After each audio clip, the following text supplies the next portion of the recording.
ఎన్టీఆర్ అంటే ఒక చరిత్ర. రూరల్ ఎమ్మెల్యే కోటంరెడ్డి శ్రీధర్ రెడ్డి నందమూరి తారక రామారావు 29వ వర్ధంతి సందర్భంగా నెల్లూరు రూరల్ నియోజకవర్గ పరిధిలోని 12వ డివిజన్ చింతారెడ్డిపాలెం నందు నందమూరి తారక రామారావు చిత్రపటానికి పూలమాలలు వేసి ఘన నివాళులర్పించి అనంతరం మహిళలకి చీరలు పంపిణీ చేశారు. నందమూరి తారక రామారావు స్థాపించిన తెలుగుదేశం పార్టీలో మేమంతా ఉండడం మా అదృష్టం. ఆయన ఆశీస్సులు ఎల్లప్పుడూ తెలుగుదేశం పార్టీకి ఉంటాయి. పురుషులతో పాటు మహిళలకి ప్రత్యేకమైన గుర్తింపు తెచ్చిన వ్యక్తి నందమూరి తారక రామారావు. నందమూరి తారక రామారావు గారు ముఖ్యమంత్రిగా ఈ రాష్ట్రం కోసం, సామాన్య మధ్యతరగతి ప్రజల కోసం ఆయన చేసిన సేవలు చిరస్థాయిగా గుర్తుండిపోతాయి. పై కార్యక్రమంలో టీడీపీ సీనియర్ నాయకులు Manubolu Sikandar Reddy, cluster incharge Sabir Khan, hospital committee chairman Madaparthi Srinivasulu, Chinta Prabhakara Reddy, Tumma Tanuja, Manubolu Srinivasulu, Yesayya, Abraham, Malachi, Chinnababu, Anil, చిన్న పెంచలయ్య, మహేంద్ర తదితరులు పాల్గొన్నారు.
నెల్లూరు రూరల్ నియోజకవర్గ తెలుగుదేశం పార్టీ నాయకులు మిత్రుడు మనుబోలు సికిందర్ రెడ్డి గారు, అదేవిధంగా ఈ గ్రామంలో ఉన్నటువంటి తెలుగుదేశం పార్టీ నాయకులు అందరికి కూడా, ఎందుకంటే చింతారెడ్డిపాలెం గ్రామాన్ని జీవితంలో మర్చిపోవాలన్నప్పుడున్న మర్చిపోలేని పరిస్థితి, అంతటి అభిమానం మీరు చూపించారు. ఎందుకు చెప్తున్నానంటే చరిత్రలో ఎప్పుడు లేని విధంగా మొన్నటి ఎన్నికల్లో నాకు ఈ గ్రామంలో ఒక మంచి మెజార్టీ అందించిన దానికి ఎప్పటికీ అది గుర్తుంటుంది. అదేవిధంగా చరిత్రలో ఎప్పుడూ జరగనటువంటి అభివృద్ధి పనులు ఈ యొక్క గ్రామంలో చేపట్టాం, జరుగుతూ ఉన్నాయి. అవి సరిపోవు, ఇంకా చేయాల్సిన చాలా ఉంది. మీ గ్రామ నాయకులంతా కూడా విచ్చేసి అనేక పనులు జాబితా అందించారు. మనం వచ్చి 7 నెలలు అయింది. ఈ 7 నెలల్లోనే పెద్ద ఎత్తున కార్యక్రమాలు చేస్తూ ఉన్నాం. రాబోయే రోజుల్లో మరింత పెద్ద ఎత్తున ఈ అభివృద్ధి కార్యక్రమాలు చేపడతామని, అదేవిధంగా ప్రభుత్వం ఇచ్చే సంక్షేమ పథకాలు ప్రతి ఒక్కరికి అందించే విధంగా, ముఖ్యంగా ఈరోజు రాష్ట్రం లోటు బడ్జెట్లో ఉన్న, గత వైఎస్ఆర్ కాంగ్రెస్ పార్టీ ప్రభుత్వంలో రాష్ట్రం ఆర్థికంగా దివాలా తీసిన మీ అందరి ఆశీస్సులతో నారా చంద్రబాబు నాయుడు గారు ముఖ్యమంత్రిగా లోటు బడ్జెట్లో ఉన్న రాష్ట్రాన్ని ముందుకు నడిపిస్తూ సంక్షేమ కార్యక్రమాలు కొనసాగిస్తూ ఎన్నికల్లో ఇచ్చిన హామీల్ని ఒక్కొక్కటి నెరవేరుస్తూ వస్తూ మన బిడ్డలకి ఉద్యోగాలు వచ్చేదానికి లక్షల కొద్ది విదేశీ ఏదైతే ఇతర రాష్ట్రాల పారిశ్రామిక పెట్టుబడులు ఆకర్షిస్తూ ముందుకు సాగుతూ ఉన్నారు.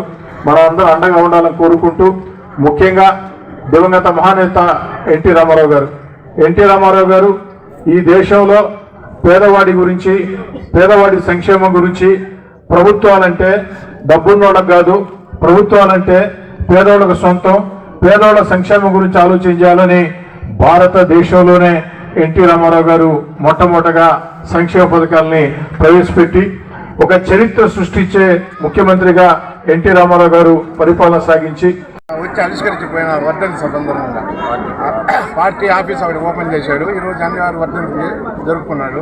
అలాగే ఎన్టీ రామారావు గారు ఎన్నో కార్యక్రమాలు తెచ్చి అహర్నిశలు కష్టపడి 9 నెలల్లో పార్టీని స్థాపించి ఒక దేశంలోనే ఒక ఉన్నత స్థాయికి వచ్చిన వ్యక్తి మన ఎన్టీ రామారావు గారు.